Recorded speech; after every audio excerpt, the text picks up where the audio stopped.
Addie says this. She says, thank you both for your wisdom every week. It is such a breath of fresh air compared to the rest of the world. Thank you, Addie. On the back of the Daughters of Wisdom packet, it says, the cross is our tautology, tautology.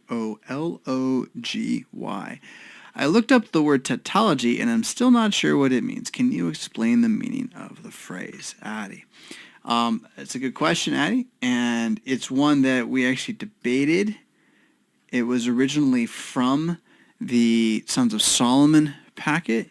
We changed a lot of things. We made the Daughters of Wisdom packet very intentionally directed at a different audience because women are not men, contrary to some belief systems.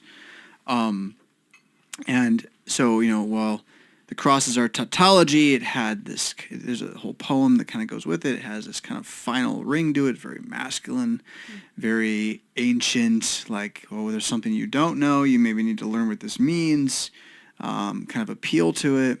Well, is that really, what the ladies need on their booklet? And after really kind of going back and forth on it a little bit, I was like, no, this word, I picked this word on purpose because it does a lot of things, and it's a play on something that Dr. Luther says, and I don't remember where this is that he writes this, but he says, the cross is our theology. That's what he says. So what's theology? Our knowledge of God. Where do you know God?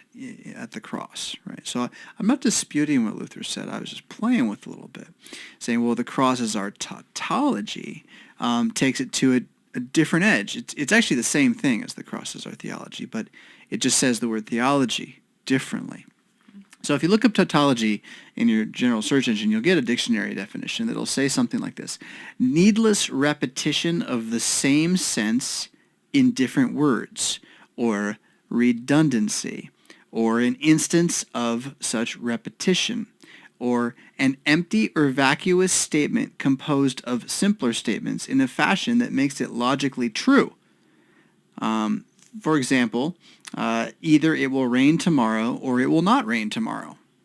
So that's a tautology, right? So it's so simple that it's true. Now I want you to hear everything it described had a negative edge to it. Did you hear that?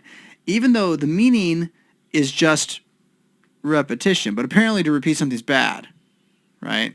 Like if you repeat it, you already know it. That's bad. Well, okay, unless you're dealing with math. So there's another meaning of the word, which is a mathematical meaning. I'm getting this from Wikipedia here. Logic. In mathematical logic, a tautology is a formula or assertion that is true in every possible interpretation. Nice. Right. Which is why it's redundant. Like it's always the same. Mm-hmm. Right? It doesn't change. So this other version of tautology, needless repetition of the same sense, redundancy, there is indeed a place where repetition can be needless, but I think a bias in the meaning of the word here within our society, that repetition, we just assume it's needless, right?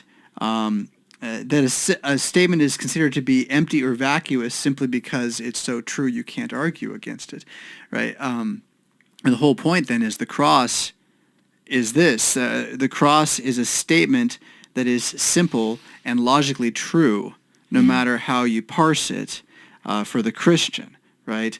That there is no too much of the cross. Like that doesn't happen for the Christian.